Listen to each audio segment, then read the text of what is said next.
Hey everyone, I just wanted to show a quick update on what I've been working on. So the Titan cryoscopes have a nice feature where you can control where the faceplate location is, but unfortunately on our Japanese JEOL microscope they don't really have that feature. So I wanted to write a Python program that would let me control that.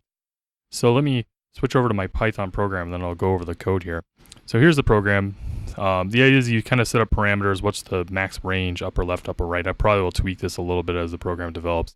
And then you can update the map and it'll show you your current location where you're collecting data relative to the kind of the Volta type slit that we have in the objective aperture. And then you can use the arrow keys to kind of move the position of the scope along the faceplate in any kind of pattern you want.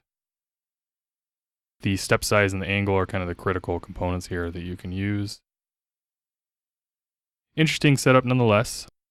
So just kind of, the code is kind of a complicated thing. I kind of copied it from my CTF thing. So basically, I start off by setting up all the buttons and kind of the default values. I'll probably have it read the default values up, and then I connect the buttons to different functions.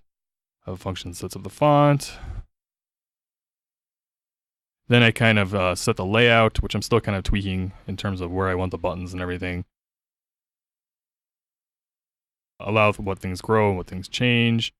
I have a function that draws the picture, or sets the picture of the grid location.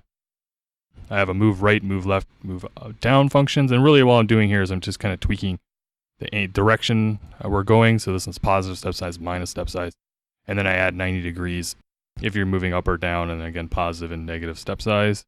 They all get passed to this common function where you just kind of use a simple rotation function. Cosine sine to get the location you want. You set the new position, set that to the scope. This is the connect part that reads the position from the scope, sends the position to the scope. Still kind of tweaking that. Well, I'm going to play with that a little bit more today when I get on the microscope. Here's the function that draws the picture. A little bit of trigonometry got involved. I had to find the 4 different locations of the box I want to draw. And then again, since you're drawing a box, you need to draw all 4 lines. I keep a position history, so I draw all the old positions in orange and then I draw the new position in blue. Because the way images work, the origin is in the top left corner, but when we think of Cartesian axes, we want it in the bottom right corner, so I flip the image. Sorry, bottom left corner is where the origin is, and then you come out from there. So I think it was more natural to do it that way, so I flip the image upside down, error message, implement the quit button, and that's our thing. So it's a fairly simple program. It does get the job done. And we'll see what kind of features we want to add. Oh, I guess I do have a kind of a list of features that I intend to implement here at the top of the program. I mean, one of the things is we know that you need to change the location on the faceplate every 1 to 2 hours, so it's going to put it in an auto timer.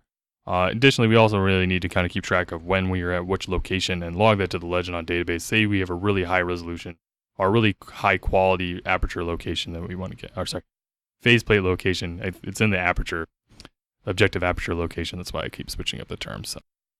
And then, also store the positions of the history offline. Once I close this window, all those positions are lost. So anyway, thought I'd document my little fun Python program that I did yesterday. I thought about doing it live stream, but I am really kind of quirky in how I implement these things. A lot of trial and error, which isn't necessarily fun to watch in a YouTube video. But I might try a live stream programming setup in the future. So, all right. Thanks for watching.